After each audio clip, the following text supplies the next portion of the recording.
नमस्कार, मैं अभिषेक उपाध्याय। आप देख रहे हैं top secret. Top secret Kanpur के अखिलेश दुबे के मामले में लगातार ये सवाल उठा रहा था कि आखिरकार अखिलेश दुबे की संपत्तियों पर बुलडोजर क्यों नहीं चल रहा है। बुलडोजर चल गया, सबको हैरानी हुई। मैं आपको तस्वीरें दिखा रहा हूँ किस तरह से कानपुर के साकेत नगर में अखिलेश दुबे का जो कब्जे वाला पार्क है वहाँ पर बुलडोजर चल रहा है।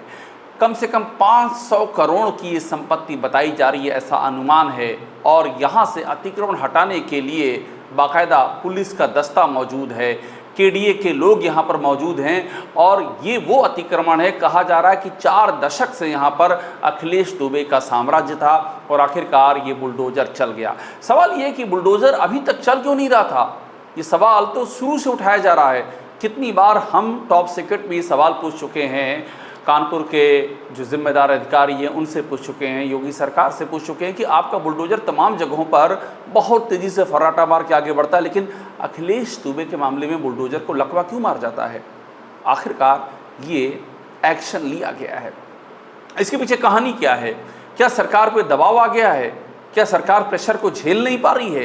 क्या जिसको दबाने की कोशिश की जा रही है वो मामला सरेआम होता जा रहा है। ये बात हम इसलिए कह रहे हैं क्योंकि विपक्ष के नेता अखिलेश यादव लगातार यही सवाल उठा रहे हैं कि अखिलेश दुबे की प्रॉपर्टी पर बुलडोजर कब चलेगा। मैं आपको पहले उनका ये बयान सुनवा देता हूँ, जो कि जब उन्होंने ये बात पूछी थी, प्रेस कॉन्फ्रेंस में पूछी थी कि यहाँ बुलडोजर क्यों नहीं चल रहा है। सुनिएगा इसे। उनकी हैसियत नहीं है कि अखिलेश दुबे की किसी भी बिल्डिंग पर बुलडोजर चला ले।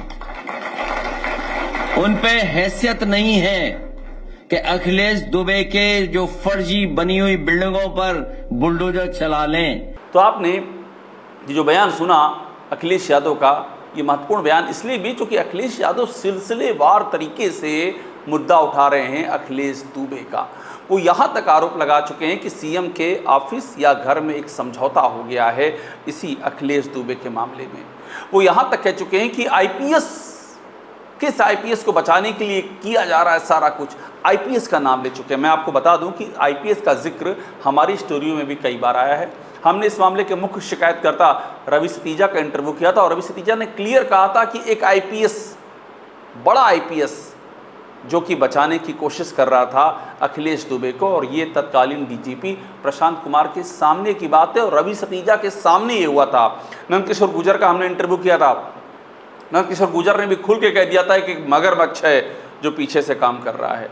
अखबारों में छपा कि कई आईपीएस हैं, अखबारों में छपा कि उनकी लेन देन है, प्रॉपर्टी है, सब है, अखिलेश दुबे के सिंडिकेट से जुड़े हुए तार हैं। लेकिन योगी सरकार ने इस एंगल की कोई जांच नहीं करवाई। कानपुर के पुलिस कमिश्नर ने तमाम फाइलें खोल दी, लेकिन इस बारे में कुछ सामने नहीं आया। अखिलेश यादव लगातार ये मुद्दा भी उठा रहे हैं कि आखिरकार आईपीएस कौन है। वो ये पूछ रहे हैं कि आखिरकार अखिलेश दुबे का ये मामला कंप्रोमाइज़ क्यों हो रहा है, और वो ये भी कह रहे हैं कि सरकार हिल जाएगी, ऐसा मैटर है। अब आप ये सोचिए कि क्या ये सब तार इसी से जुड़ रहा है। जिसको असंभव कहा जा रहा था, असंभव यानी कि अखिलेश दुबे के मामले में कोई एक्शन हो जाए, बुलडोजर चल जाए, और ये असंभव इसलिए कहा जा रहा था। आप क्रोनोलॉजी समझिए। अब अखिलेश दुबे के नामजद 5 मामले दर्ज हैं अभी तक। एसआईटी के पास 50 से अधिक शिकायतें हैं। करीब 15 की शिकायतें ऐसी जिनमें की जांच मुकम्मल हो चुकी है, लेकिन एफआईआर दर्ज नहीं हो रही है। अगली एफआईआर दर्ज ही नहीं हो रही है। अखिलेश दुबे की पुलिस रिमांड नहीं ली जा रही है। सवाल उठ रहा था कि वो जो नेक्सस है, अभी हाल ही में इंस्पेक्टर सभाजीत मिश्रा को गिरफ्तार किया गया है। कुछ सीओ के नाम आए हैं, डिप्टी एसपी लेवल के अधिकारी जिनको नोटिस दी गई है। मगर सवाल है कि किसी आईपीएस के बारे में कोई नोटिस क्यों नहीं जा रही। जब इतने सवाल उठ रहे हैं, इतने लोग जिक्र कर रहे हैं, रवि सतीजा मुख्य शिकायतकर्ता ने भी जिक्र किया हमारे इंटरव्यू में, आप क्यों नहीं आईपीएस वाले इस चैप्टर को खोलते हैं, उसको दबा के क्यों रखा गया है। और इस सब के बीच में जो बुलडोजर एक्शन हुआ है, क्या ये माना जाए कि ये अखिलेश यादव जो लगातार उठा रहे हैं, अब आपके लिए मुश्किल हुआ जा रहा है कि इस मामले को ज़्यादा अंडर द कारपेट रखना। अब एक्शन कुछ ना कुछ तो लेना ही पड़ेगा कि देखिए हमने यहाँ बुलडोजर चला दिया। सवाल ये है कि क्या ये बात इतने पर ख़त्म हो जाती है। जानकारी ये सामने आ रही कि एसआईटी ने 4500 पन्ने की चार्जशीट तैयार की है। इसमें जो रवि सतीजा, जिनका हमने इंटरव्यू किया था, बीजेपी की सांस्कृतिक प्रकोष्ठ के वो संयोजक हैं, बीजेपी नेता हैं, उनकी शिकायत पर जो एफआईआर दर्ज हुई थी जिसमें उनसे 50 लाख रुपए की रंगदारी मांगी गई थी, और रेप के झूठे मामले में फंसाने की पूरी एक कवायद रची गई थी। उस मामले में 4500 पन्ने की चार्जशीट, उसमें कॉल डिटेल, कॉल रिकॉर्ड्स, ये सब शामिल हैं। सवाल उठ रहा है कि क्या इस पूरी चार्जशीट के दायरे में सिर्फ यहाँ भी छोटी मछलियाँ ही होंगी? बड़े लोगों पर शिकंजा कब कसा जाएगा? और अगर ये बुलडोज़र चला है तो इसका मैसेज क्या है? क्या इस बुलडोज़र का मैसेज है कि अब आगे भी एक्शन होंगे? वो बड़े चेहरे भी सामने आएंगे क्या? ज़ीरो टॉलरेंस की बात करने वाली, दावा करने वाली सरकार के सामने यक्ष प्रश्न तो यही है। एक बहुत ही क्यूरियस केस ये भी है कि इस मामले में जो मेन, जिनको नायक कहा जा रहा है, अखिल कुमार, कानपुर के पुलिस कमिश्नर, उनका ट्रांसफ़र हो चुका है, मगर उनकी रिलीविंग नहीं हो रही है। दिल्ली से चिट्ठी आ चुकी है, जल्दी से जल्दी रिलीव कीजिए। उसके बाद अखिल कुमार यूपी के सीएम योगी आदित्यनाथ से मिल चुके हैं, उनकी रिलीविंग अब तक नहीं हुई है और इस बीच में कोई नई एफआईआर भी नहीं हो रही है।